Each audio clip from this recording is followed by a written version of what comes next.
Hello, good morning to everyone. मैं हूं mister HM और आप लोग को बताना चाहता हूं कि एयरफोर्स के लिए सेट 12 कंप्लीट हो चुका है और आज हम लोग करने वाले हैं सेट 13। तो वीडियो बहुत ही इन्फॉर्मेटिव होने वाला है, इसलिए वीडियो के अंत तक बने रहेगा। ठीक है जी। और बता दें, चैनल पे जो भी कैंडिडेट चैनल पे फर्स्ट टाइम विजिट किए हैं तो चैनल को सब्सक्राइब जरूर कर लें। ठीक है जी। उसके बाद बात करते हैं, वीडियो शुरू करने से पहले बता दें, जो भी कैंडिडेट पढ़ाई करने के लिए बैठे वो सबसे पहले एक हेडफोन या ब्लूटूथ का यूज ज़रूर कर लें, क्योंकि इससे होता है क्या कि जो बाहरी नॉइज़ है उससे ध्यान आप लोग का पूरी के पूरी वीडियो पे लगेगा। इससे चीज़ें बहुत ही जल्दी कवर हो जाएंगे। तो आशा करते हैं कि आप लोग हेडफोन या ब्लूटूथ का यूज ज़रूर कर लिए होंगे।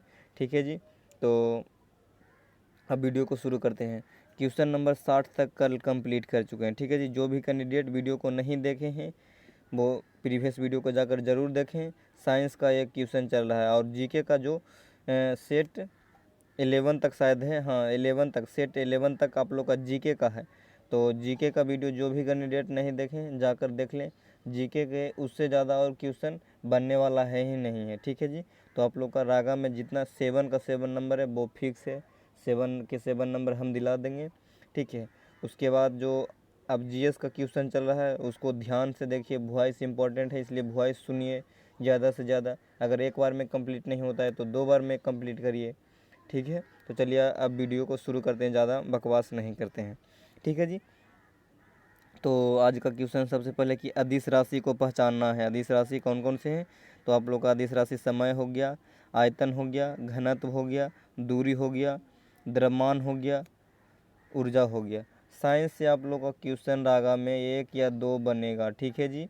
1 या 2, इससे ज़्यादा क्वेश्चन नहीं बनेंगे। और उसके बाद है करेंट अफेयर्स। करेंट अफेयर्स में 1 या 2 बनेगा, यानी कि 3 या 4 क्वेश्चन आप लोग को जीएस या करेंट अफेयर से मिला के होगा। और जीके से जो क्वेश्चन बचा 3 या 4 वो आप लोग का जीके से रहेगा, इसलिए जीके पर ज़्यादा से ज़्यादा ध्यान दीजिए। पूरा रागा सेक्शन में जीके जीएस मिलाकर 7 से 8 क्वेश्चन रहेगा। ठीक है जी। उसमें इंक्लूड रहता है आप लोग का करेंट अफेयर्स भी। तो 7 का 7 नंबर फिक्स है, इससे ज़्यादा आप लोग को कुछ करने का ज़रूरत नहीं है। अगर टाइम बचता है तो वो टाइम आप लोग उस सब्जेक्ट पे दीजिए जो लगता है कि वीक सब्जेक्ट है मेरा, तो उस पर टाइम दीजिए। ठीक है जी। तो चलिए अब अदिश राशि अदिश को पहचान लिया, अब सदिश को पहचानते हैं। सदिश कौन कौन सा है? तो संवेग है, विस्थापन है और बल है। ठीक है। इसी तरह से आओ आप लोग का नेक्स्ट क्वेश्चन है कि दूध को मथने से इसमें क्रीम क्यों अलग हो जाती है? दूध को मथने से इसमें से क्रीम क्यों अलग हो जाती है? तो अभिकेंद्रीय बल के कारण, सेंट्रीफ्यूगल फोर्स के कारण आप लोग का जो दूध से क्रीम अलग हो जाता है। ठीक है। उसके बाद बात करते हैं नेक्स्ट क्वेश्चन 63 नंबर पे कि गुरुत्वीय त्वरण का मान सबसे अधिक कहाँ होता है? तो ध्रुव पे, ध्रुव यानी कि पोल्स पे। पोल्स कहाँ होता है वो कल के वीडियो में बहुत अच्छा से ही बता दिए हैं, फिगर से भी बता दिए हैं कि आप लोग का पोल्स कौन है, इक्वेटर कौन है। तो प्रीवियस वीडियो जाकर ज़रूर देखिए। ठीक है जी। उसके बाद नेक्स्ट क्वेश्चन बता दें 64 नंबर कि वर्षा की बूंदों का गोल वर्षा के बूंदों के गोल होने का कारण क्या है? तो पृष्ठ तनाव का कारण है। ठीक है। उसके बाद बात करते हैं नेक्स्ट क्वेश्चन कि एक रॉकेट किसके संरक्षण के सिद्धांत पर कार्य करता है? तो रेखीय संवेग संरक्षण के सिद्धांत पर कार्य करता है। उसके बाद नेक्स्ट क्वेश्चन है कि पानी का घनत्व सबसे अधिक किस ताप पर होता है? तो 4 डिग्री सेंटीग्रेड पर आप लोग का ताप सबसे अधिक होता है। उसके बाद बात करते हैं नेक्स्ट क्वेश्चन 67 नंबर पे कि यदि बैरोमीटर ऊपर उठता है, ऊपर उठता है तो इसका सूचकांक क्या है? कि क्लियर, मतलब कि अच्छा वातावरण होगा, यानी कि क्लियर वेदर रहेगा, यानी कि वातावरण आप लोगों को जो है साफ रहेगा, बारिश वारिश की कोई संभावना नहीं रहेगा। ठीक है जी। आसमान एकदम पूरा तरह से साफ रहेगा। उसके बाद बात करते हैं नेक्स्ट क्वेश्चन पे कि पदार्थ का ठोस अवस्था से सीधा गैस में परिवर्तन हो जाना क्या कहलाता है? तो ऊर्ध्वपातन कहलाता है। सबली सब्लिमिटेशन कहा जाता है। ठीक है जी। सब्लिमेशन कहला जाता है। उसके बाद बात करते हैं नेक्स्ट क्वेश्चन पे कि एक बंद कमरे में रखे फ्रिज का दरवाज़ा खुला रखने पर कमरे का तापमान क्या होगा? तो आप लोग का बढ़ जाएगा। अगर एक कमरा है उसमें एक फ्रिज रखा हुआ है, अगर फ्रिज का दरवाज़ा खोल के छोड़ दिया जाए तो कमरा का जो तापमान है वो अपने सामान्य तापमान से इंक्रीज हो जाएगा, यानी कि बढ़ जाएगा। ठीक है जी। तो आप लोग का नेक्स्ट क्वेश्चन आप लोग का है कमेंट में जो बताना है कि कमरा का सामान्य तापमान कितना होता है। ठीक है जी। तो कमेंट करके ज़रूर आंसर दीजिएगा कमरा का सामान्य तापमान कितना होता है। उसके बाद नेक्स्ट क्वेश्चन पर बात करते हैं कि परम शून्य ताप कितना होता है। तो 0 डिग्री केल्विन या 200 या -273 डिग्री सेंटीग्रेड। ठीक है। उसके बाद बात करते हैं डिग्री यानी सेल्सियस और फ़ारेनहाइट स्केल कब समान होता है। -40 डिग्री पे डिग्री सेंटीग्रेड और फ़ारेनहाइट दोनों एक समान होता है। इसी प्रकार से नेक्स्ट क्वेश्चन पे बात करते हैं कि ध्वनि का वेग सबसे अधिकतम कहाँ होता है। तो स्टील में, स्टील समझते हैं ना, जैसे लोहा हो गया उसी तरह से स्टील हो गया। ठीक है। बर्तन जितने भी सारे रहते हैं अधिकतर बर्तन स्टील के ही होते हैं। तो आप लोग का स्टील में ध्वनि सबसे अधिकतम वेग होता है ध्वनि का। उसके बाद मनुष्य द्वारा ध्वनि का श्रव्य परास कितना होता है। मनुष्य के द्वारा ध्वनि का श्रव्य परास होता है 20 एचजेड से 20,000 एचजेड तक। ठीक है जी। यहाँ पे 20 वही हो गया 20 किलो एचजेड, मतलब किलो का मतलब हो गया 1000। ठीक है जी। तो 20 एचजेड से 20,000 एचजेड या 20 एचजेड से 20 किलो एचजेड बोल सकते हैं आप लोग भी। ठीक है। दोनों तरीका सही है। उसके बाद नेक्स्ट क्वेश्चन पे बात करते हैं सोनार में कौन सी तरंगे उपयोग होती है। तो अल्ट्रासोनिक वेव्स जो क्या होती है उपयोग होती है। अल्ट्रासोनिक तरंग होता है प्रयोग में। उसके बाद बात करते हैं नेक्स्ट क्वेश्चन पे कि अनुप्रस्थ बोले तो प्रकाश के लिए कल बता दिए हैं किस तरह से रिलेट करके इसको याद रखना है। तो आशा करते हैं कि आप लोग कल का वीडियो ज़रूर जाकर देखिएगा। ठीक है। अनुप्रस्थ और अनुदैर्ध्य को किस तरह से याद रखना है वो कल आप लोग को अच्छे से बता दिए हैं। तो जाकर देखिए प्रीवियस वीडियो को। ठीक है। उसके बाद बात करते हैं अनुप्रस्थ तरंगे ट्रांसवर्स वेव्स संचारित हो सकती है सॉलिड, लिक्विड और गैसेस में। ठीक है। उसके बाद बात करते हैं 73 नंबर क्वेश्चन पे कि बादल गरजने की आवाज़ बाद में सुनाई देती है जबकि बिजली की चमक पहले दिखाई देती है। ठीक है। क्योंकि प्रकाश का जो वेग है ध्वनि के वेग से ज़्यादा होती है। पहला सीधा सवाल समझो, मान लो कि एक आदमी है, ये दूसरा आदमी है। मान लो कि एक पहला आदमी है जो बहुत ही दूर से तेज़ दौड़ता है, तो दूर से जो तेज़ दौड़ेगा वही ना यहाँ पे सबसे पहले पहुँचेगा, यानी तेज़ दौड़ता है सबसे पहले ये पहुँचेगा, उसके बाद ये पहुँचेगा। तो इसको मान लो प्रकाश का वेग, इसको मान लो ध्वनि, दो को मान लो ध्वनि। तो सबसे पहले अगर प्रकाश का वेग ज़्यादा रहेगा तो प्रकाश वाला पहले पहुँचेगा, उसके बाद ध्वनि वाला पहुँचेगा। तो यही बात हो गया, समझ लो। ठीक है। उसके बाद सभी क्वेश्चन को किसी तरह से रिलेट करके याद रखिए तो बहुत ही ज़्यादा दिनों तक टिक पाएगा। अगर रटेंगे तो बहुत जल्द ख़त्म भी हो जाएगा। इसलिए क्वेश्चन को अच्छे से किसी न किसी तरह से रिलेट करके याद करने की कोशिश करें। इससे होता है कि बहुत ज़्यादा दिनों तक आप लोग को चीज़ें याद रहती है। ठीक है। उसके बाद नेक्स्ट क्वेश्चन पे बात करते हैं कि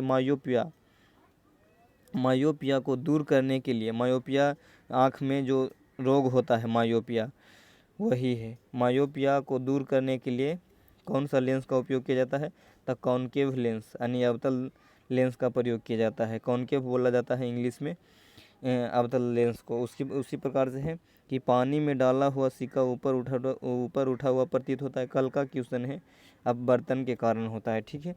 उसी प्रकार से नेक्स्ट क्वेश्चन है कि नेत्रदान में नेत्र की कौन सा भाग दान किया जाता है। तो कॉर्निया को। और प्रतिबिंब कहाँ बनता है, कल का क्वेश्चन है। आप लोग कमेंट जरूर बताइए कमेंट करके ज़रूर क्वेश्चन को बताइए कि प्रतिबिंब, आँख में जो प्रतिबिंब कहाँ बनता है, कौन सा भाग में। तो कमेंट करके ज़रूर बताइएगा। कल का क्वेश्चन है, कल बता दिए हैं। उसके बाद हीरा क्यों चमकता है।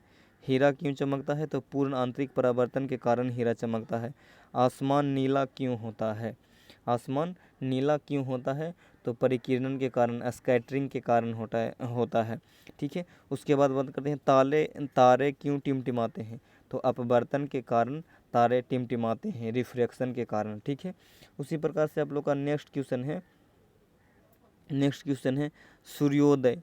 सूर्योदय और सूर्यास्त यानी सुबह और शाम के समय सूर्य आसमान लाल होता है। लाल क्यों प्रतीत होता है? तो प्रकाश के परिकिरण के वजह से।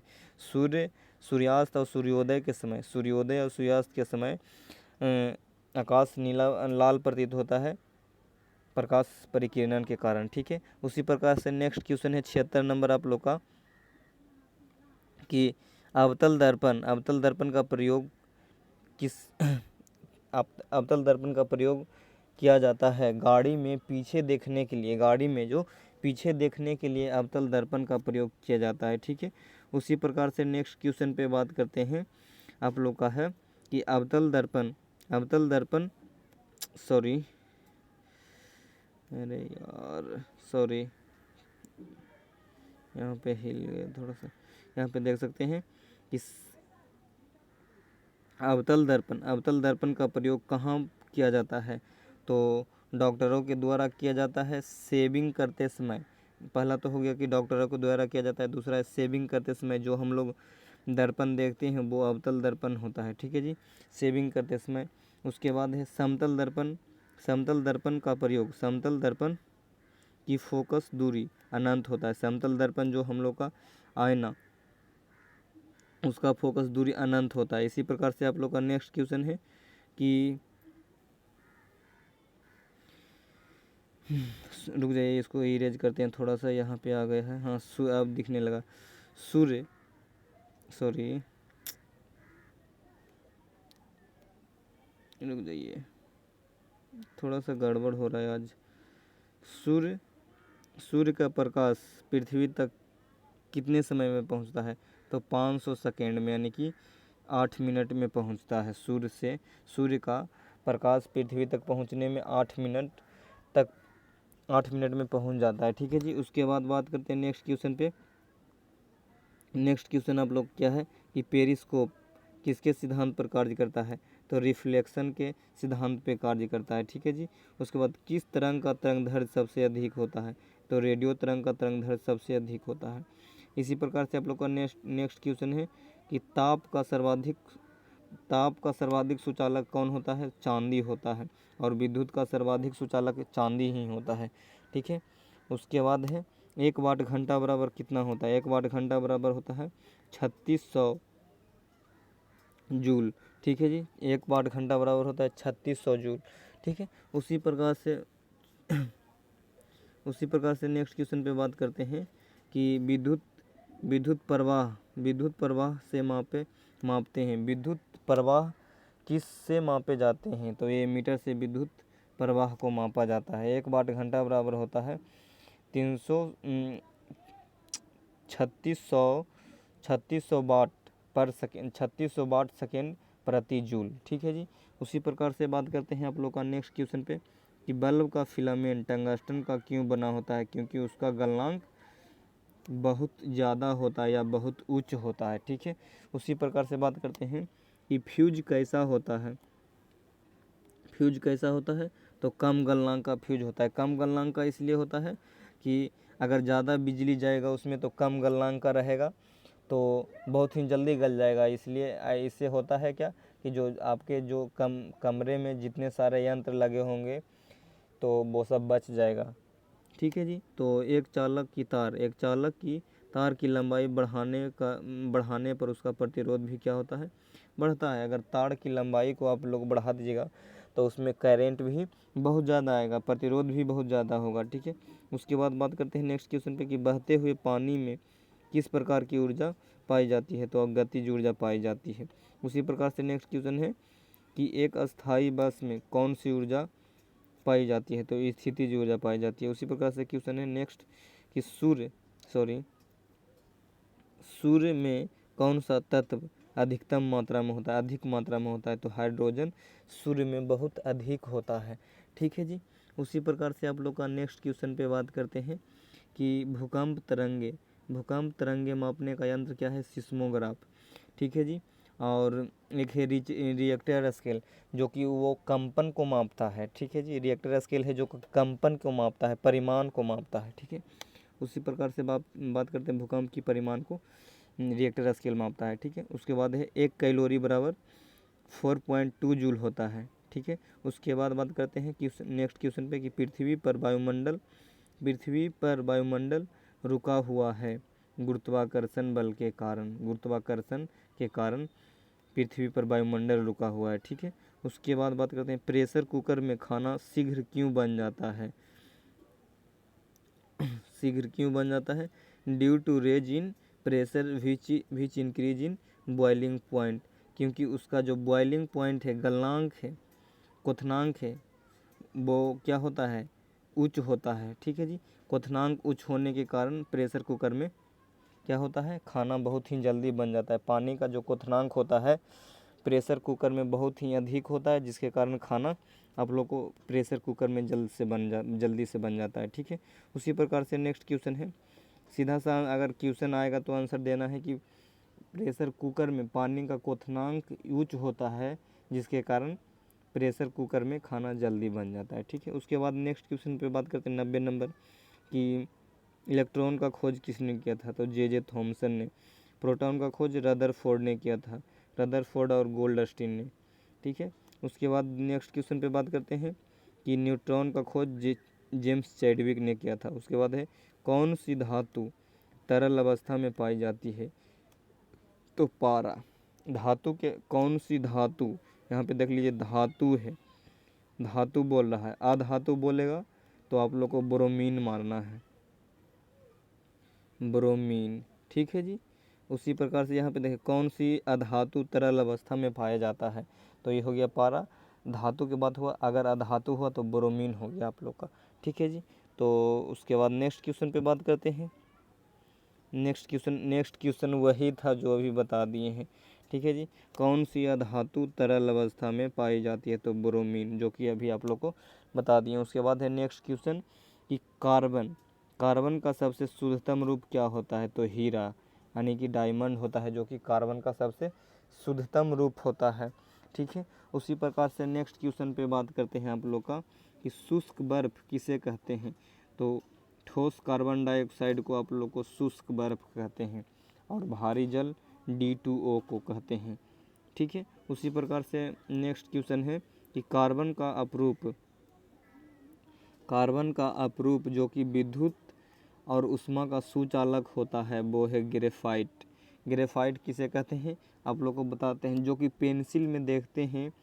अब तो थोड़ा सा डिजिटल पेंसिल आ गए, लेकिन जो पेंसिल पहले का था जो जिसके ऊपर लकड़ी रहता है, लकड़ी का छल्ला मतलब रहता है, उसको छीलते हैं तो उसके नीचे जो निकलता है काला काला, जिसे लिखाता है, वही हो गया आप लोग का ग्रेफाइट, ठीक है। जो कार्बन का अपरूप है उसमें करेंट भी आ जाता है, ठीक है।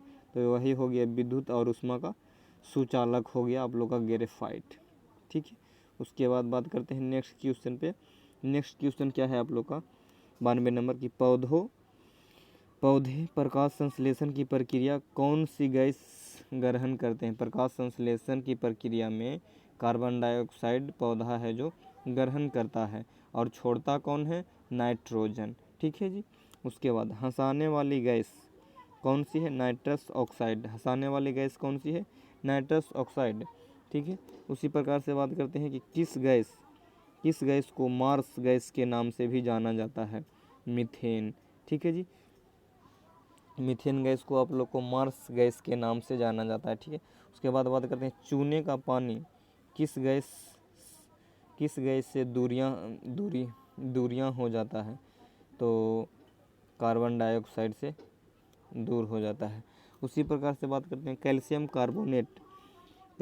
कार्बोनेट का रासायनिक सूत्र क्या है? CaCO3, ठीक है जी। कैल्शियम कार्बोनेट का सूत्र क्या है? CaCO3। इसीलिए बोलते हैं कि वॉइस इम्पॉर्टेंट होता है। कुछ क्वेश्चन होते हैं जिसमें एक क्वेश्चन में बहुत सारे क्वेश्चन इंक्लूड होते हैं, इसलिए बोलते हैं कि वॉइस इम्पॉर्टेंट है। वॉइस पे ज़्यादा से ज़्यादा ध्यान दीजिएगा। याद करने का दो ही मेथड है। पहला नंबर है कि आप लोग अपने से जो अच्छे से ध्यान लगा कर पढ़िए, ठीक है जी। पहला तो हो गया कि आप लोग ध्यान लगा कर पढ़िएगा तो वो याद होगा। और दूसरा उपाय है कि कोई भी चीज़ सुनकर याद करेंगे तो वो बहुत ही जल्दी याद हो जाएगा, ठीक है जी। अगर हम बोल रहे हैं, आप सुन रहे हैं, तो इससे होता है क्या, आप लोग सुनकर बहुत जल्दी ही याद मतलब कवर कर लेंगे कोई भी चीज़ को। तो अगर एक बार में नहीं कवर हो रहा है तो वीडियो को 2 बार सुनिए, 2 बार में कवर नहीं हो रहा है तो 3 बार सुनिए, ठीक है। इसी प्रकार से जब तक अगर याद न हो तब तक सुनते रहिए, कंफर्म हो जाएगा पूरा के पूरा क्वेश्चन, ठीक है जी। और हाँ, इससे ज़्यादा आप लोगों को कहीं भी भटकने की ज़रूरत नहीं है रागा के लिए। रागा में आप लोग का 7 के 7 नंबर फिक्स है, ठीक है जी। तो 7 नंबर के लिए कहीं भटकना नहीं है। जो भी करा रहे हैं वो मोर देन इनफ है। इससे ज़्यादा रागा के जीके जीएस सेक्शन के लिए कुछ है ही नहीं है, ठीक है। और बार बार वही बोलते हैं कि जिसको लगता है कि मेरे पास और भी टाइम बचा हुआ है तो वो टाइम वहाँ पे लगाइए जो सब्जेक्ट आप लोग का वीक है, ठीक है जी। उसमें अपने मार्क्स को इंक्रीज करने की कोशिश करिए। अगर आप लोग को उसमें मान लीजिए इंग्लिश में अगर आप लोग को 20 में अगर 15 आ रहा है तो उसको ध्यान में रखें कि इसको 16 कैसे किया जाए, ठीक है जी। 16 हो गया तो 17 करने की कोशिश करिए। मैक्सिमम मार्क्स 18 तक पहुंचाइए, ठीक है जी। इंग्लिश में 18 अगर आप लोग का आ रहा है अभी तो समझ जाइए इंग्लिश बहुत ही अच्छा हो गया है। तो और जिनको अच्छा नहीं है वही बोल रहे हैं जो टाइम बचा है वो बिग सब्जेक्ट पे इन्वेस्ट करिए, ठीक है, ठीक है जी। टाइम इज मनी, समझ रहे हैं ना। टाइम पैसा से ज़्यादा वैल्यूएबल है। पैसा जिस तरह से इन्वेस्ट किया जाता है उसी तरह से टाइम इन्वेस्ट करिए उस सब्जेक्ट पे जो बिक है, वो आप लोग को आगे काम देगा। इसीलिए बोलते हैं कि वॉइस में थोड़ा सा प्रॉब्लम हो सकता है बोलने में, लेकिन आप लोग का जो सिलेक्शन में है कोई प्रॉब्लम होने वाला नहीं है। जितना दे रहे हैं बस उतना ही करके जाना है। 7 के 7 नंबर फिक्स है तो फिक्स है, ठीक है, क्योंकि ये परमार सर का है, ठीक है। और उसको प्रीवियस वीडियो में जो एनालिसिस कर दिए हैं वो मोर देन इनफ है। परमार सर का जो था एक क्वेश्चन पे वहाँ पे 10 क्वेश्चन बताया गया, तो कहाँ से क्वेश्चन बनेगा बताइए आप ही लोग। तो मोर देन इनफ है। फिर से वही बोल देते हैं कि वॉइस में थोड़ा सा प्रॉब्लम आ सकता है पर आपके सिलेक्शन में कोई प्रॉब्लम आने वाला नहीं है, ठीक है। तो अब ज़्यादा बकवास नहीं करते हैं, अब नेक्स्ट क्वेश्चन पे आते हैं कि नेक्स्ट क्वेश्चन आप लोग का क्या है। नेक्स्ट क्वेश्चन है ग्लूकोज का सूत्र क्या है, रासायनिक सूत्र C6H12O6, ठीक है। उसी प्रकार से है कि माचिस में कौन सा पदार्थ होता है, तो लाल फास्फोरस होता है, ठीक है जी। माचिस में कौन सा पदार्थ होता है तो लाल फास्फोरस होता है। उसके बाद बात करते हैं कार्बन का परमाणु क्रमांक कितना होता है, 6 होता है। परमाणु संख्या कार्बन का 6 होता है, ठीक है। उसी प्रकार से नेक्स्ट क्वेश्चन पे बात करते हैं कि पानी का क्वथनांक कितना होता है, बॉइलिंग पॉइंट, वही जो आप लोग 100 डिग्री सेंटीग्रेड होता है। तो वही जो क्वेश्चन था प्रेशर कुकर वाला, तो पानी का क्वथनांक जो होता है प्रेशर कुकर में अधिक होता है। इसी तरह से उसी के कारण जो खाना आप लोग का बहुत ही जल्दी बन जाता है, ठीक है। तो क्वथनांक पानी का कितना होता है, पानी का क्वथनांक कितना, 100 डिग्री सेंटीग्रेड, ठीक है।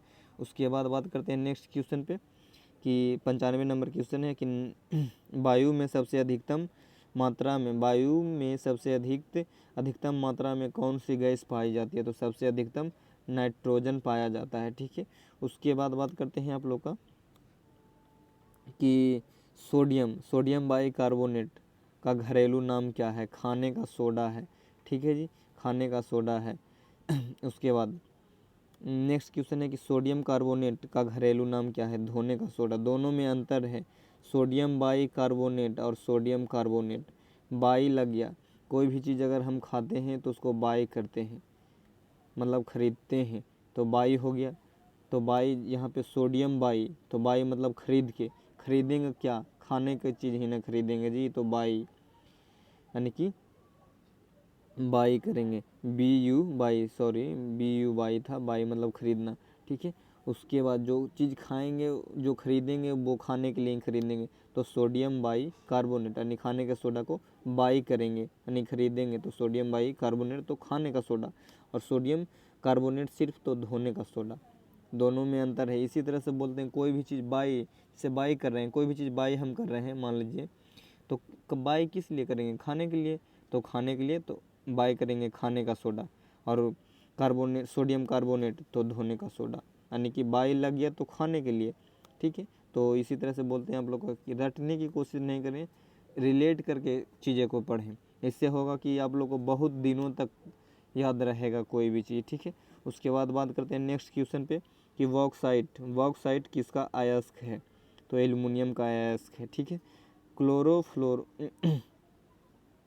क्लोरोफॉर्म का रासायनिक सूत्र क्या है, CHCl3 क्लोरोफॉर्म का सूत्र होता है, ठीक है। उसके बाद बात करते हैं रेडियोधार्मिता का खोज किसने किया था, हेनरी ने, ठीक है। उसके बाद बेकुरल रेडियोधार्मिकता का यूनिट क्या है, क्यूरी, ठीक है। उसी प्रकार से नेक्स्ट क्वेश्चन है कि पीएच मान का निर्धारण किसने किया था, तो सोरेनसन ने, ठीक है। उसके बाद बात करते हैं कि अम्लीय घोल का पीएच मान कितना होता है, 7 से कम होता है, और क्षारीय घोल का मान यहाँ पे देख सकते हैं, ई हो गया, मान लीजिए आप लोग का ई हो गया 7, ठीक है जी। अम्लीय घोल का मान ये हो गया जो 7 से कम हो गया तो ये हो गया एसिड, ठीक है जी। और 7 से अधिक हो गया, ये जो 0 हो गया, ये मान लीजिए 10 तक है, ठीक है जी। तो 7 से अधिक हो गया तो हो गया आप लोगों का क्या, 7 से अधिक हो गया तो आप लोगों को हो गया क्षारीय बेस, ठीक है जी। और 7 से कम हो गया तो एसिड हो गया, और एकदम 7 है तो आप लोग का हो गया क्या, उदासीन होता है। तो दूध का जो पीएच मान होता है, मिल्क जिसको हम लोग पीते हैं दूध का, वो होता है, उसका पीएच मान 7 होता है, ठीक है। उसके बाद बात करते हैं आप लोग का, यहाँ तक कंप्लीट हो चुका है। रक्त का पीएच मान 7.4 हो गया, यानी 7.4, 7 से आगे हो गया आप लोग का बेस हो गया, ठीक है जी। उसी प्रकार से दूध का पीएच मान हो गया जो 6.6 हो गया, 6.6 हो गया, लेकिन इसको लिया जाता है 7 में ही, क्योंकि 0.4 जो आप लोग का कम हो रहा है, तो इसका पीएच मान, तो इसको उदासीन में रखा जाता है दूध का, ठीक है। उसके बाद बात करते हैं नेक्स्ट क्वेश्चन पे कि एलपीजी में मुख्यतः कौन सी गैस होती है, तो ब्यूटेन होती है, मुख्यतः ब्यूटेन होती है। लेकिन बात किया जाए तो सभी गैस होते हैं, प्रोपेन होते हैं, ब्यूटेन होते हैं, इथेन होते हैं, ठीक है, होते हैं, लेकिन मुख्यतः होते हैं जो ब्यूटेन होते हैं, ठीक है। तो आप लोग को ब्यूटेन याद रखना है और उस सब पे ध्यान नहीं देना है, ठीक है जी।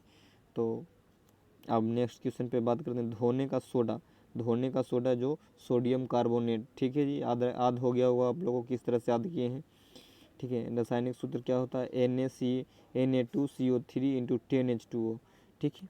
उसके बाद बेकिंग सोडा का रासायनिक सूत्र क्या होता है, NaHCO3। उसके बाद बात करते हैं बेकिंग सोडा का रासायनिक सूत्र क्या है, रासायनिक नाम क्या है, तो sodium by carbonate, baking soda यानी कि सोडियम बाई कार्बोनेट खाने का सोडा हो गया, बेकिंग सोडा जिसको बोलते हैं, NaHCO3 बोलते हैं। उसी प्रकार से हो गया कि बॉक्साइट किसका अयस्क है, तो एल्युमिनियम का, ये रिपीट क्वेश्चन है, इसके पहले भी क्वेश्चन आया हुआ है, ठीक है जी। उसके बाद बात करते हैं बिना बूझे हुए चूने का रासायनिक नाम क्या है, कैल्शियम ऑक्साइड, ठीक है। उसी प्रकार से नेक्स्ट क्वेश्चन पे बात करते हैं कि प्लास्टर ऑफ पेरिस का रासायनिक नाम क्या है, कैल्शियम सल्फेट हाइड्रेट, ठीक है। उसी प्रकार से नेक्स्ट क्वेश्चन पे बात करते हैं कि जंग लगने पर लोहे का भार क्या होता है, तो बढ़ जाता है। कोई भी चीज़ में अगर जंग लग जाता है तो उसका भार क्या हो गया, बढ़ गया। मान लीजिए कि 1 kg का कोई भी चीज़ है, उसमें जंग लग गया तो वो 1.5 kg का हो जाएगा, ठीक है। तो आज 100 क्वेश्चन तक कंप्लीट हो चुका है, और नेक्स्ट करेंगे नेक्स्ट वीडियो में। तो लास्ट में यही बोलना चाहेंगे कि टाइम ज़्यादा इन्वेस्ट नहीं करिए, अगर टाइम आप लोग को बचता है तो बिग सब्जेक्ट पे टाइम इन्वेस्ट करिए, ठीक है जी। और हाँ, लास्ट में यही बोलेंगे कि बताऊंगा नहीं, बनकर दिखाऊंगा, ठीक है जी। तो इसी के साथ चलिए आज वीडियो को अंत कर देते हैं, मिलते हैं नेक्स्ट वीडियो में, तो चलिए बाय।